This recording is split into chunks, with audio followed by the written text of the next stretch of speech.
There's something fizzing in the Assetto Corsa Competizione community, especially at the competitive scene.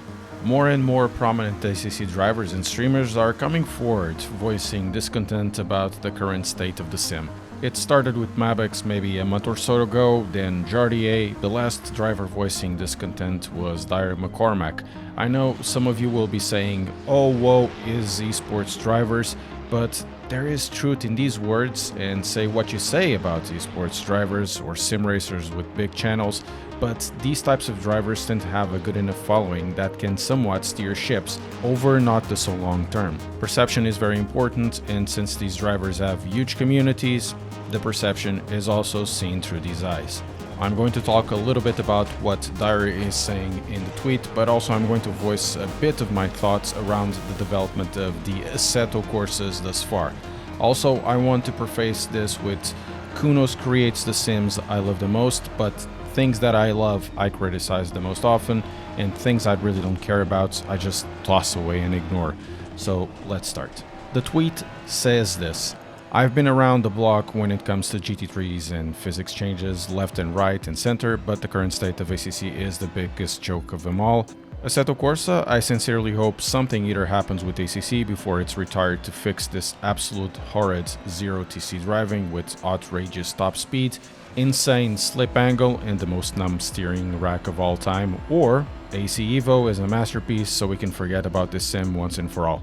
I love this sim and I just cannot comprehend how much of a nosedive these physics were compared to previous patches, which were brilliant, 1.7 and 1.8. Dyer has an incredible esports and sim racing resume, so his words are very relevant, and he is not the only person saying something similar as well.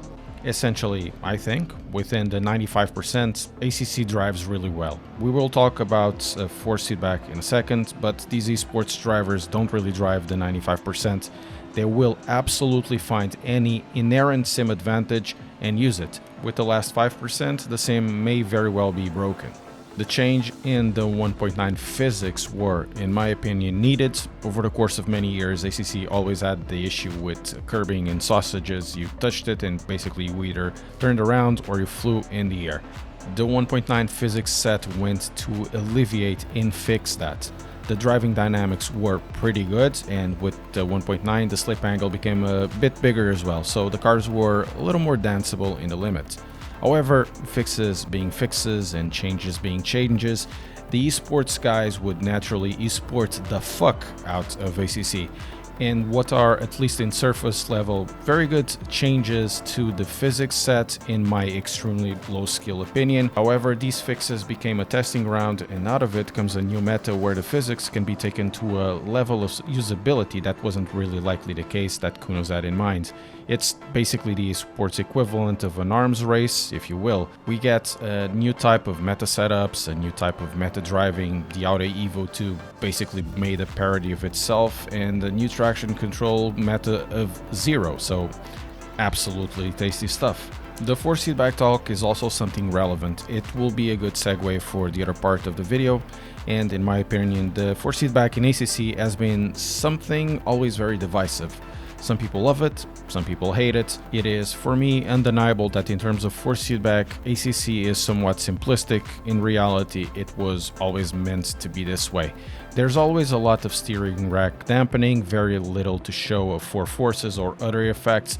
The force feedback feels definitely not as alive as other sims right now, including iRacing, which is a big irony for me because as just a few years ago, maybe a couple of years ago, it didn't really feel as good as it does now, and in my opinion it felt even worse than ACC force feedback. So iRacing force feedback evolved, ACC somewhat stagnated or became very fixed in its ways. So this is the perfect segue for the rest of the points I'm going to talk about in the video.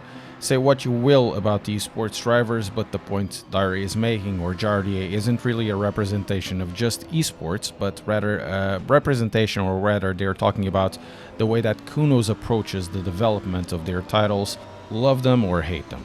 I've had a few run-ins with the early ACC community that got me even a few death threats, that was good, but I think this needs to be voiced, since AC Evo is around the corner.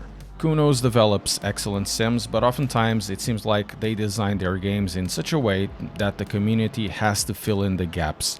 I am very much aware that it is impossible to Kunos to do everything for their games and add every single piece of content or make the perfect sim running perfectly, or even support any sim they do for the longest term.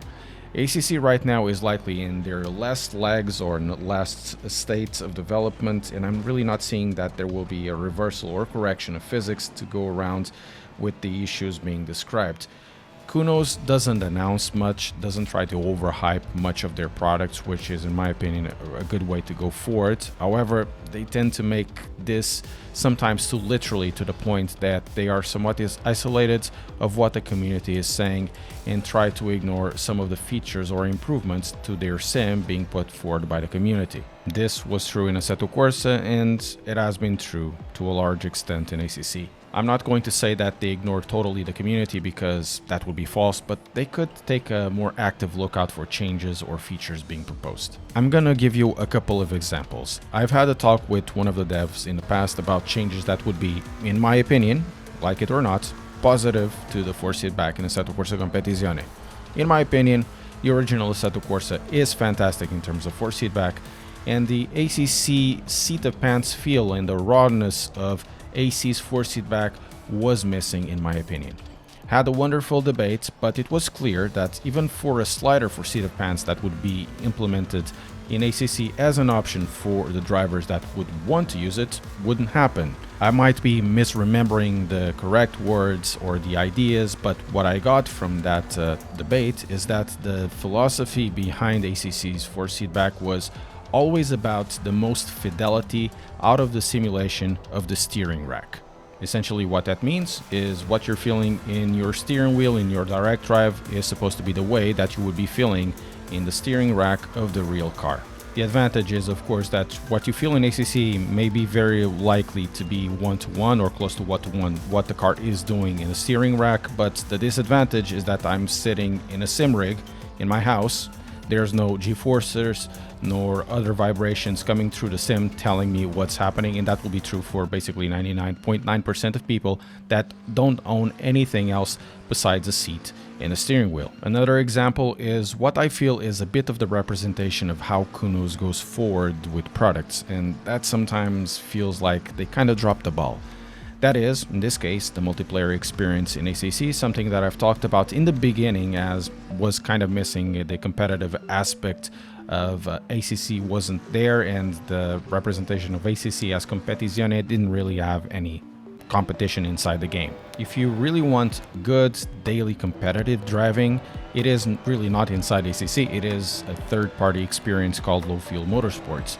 The current popularity of the sim is being propped up by a large degree because some fans created a platform for daily competitive racing. The whole multiplayer experience could have been great from the start, not just comparable to iRacing in terms of GT3 driving. I'm not going to say they would have the numbers, but also a little bit more integrated and able to host special events that would run almost parallel with the SRO's championships. But Kunos never really had that, and I'm going to say the will to go to that extent. And they modeled the title around being a good GT3 sim that could be sold in the consoles, while never really committing to make it bigger or making changes when they are needed. As we are seeing now, we need some changes in the physics set to polish some areas, and we're not going to see that, I don't think. So we got Assetto Corsa Competizione probably in its last legs of support, and I think much like has happened to AC in the past when ACC was announced, ACC is going to be losing support now that AC Evo has been announced. I don't think Kunos has the possibility to maintain two sims at the same time, and I don't know if AC Evo is going to look like ACC in multiplayer, or if they have some sort of arrangement with LFM at the moment, or if by and large AC Evo will replace Competizione in the competitive scene. What I hope for the future, and basically this is the sort of my rant that started with Darius' tweet, is that Kunos has a more proactive outlook for the future, maybe rounding off a little more of their product, not just about the sim. And what I'm trying to say is that they somewhat need to correct some of their design philosophies and also not being so resistant with community ideas. Once again, Kunos sims are my favorites, and I'm really looking forward for AC Evo, but I also want to hear from you about this topic.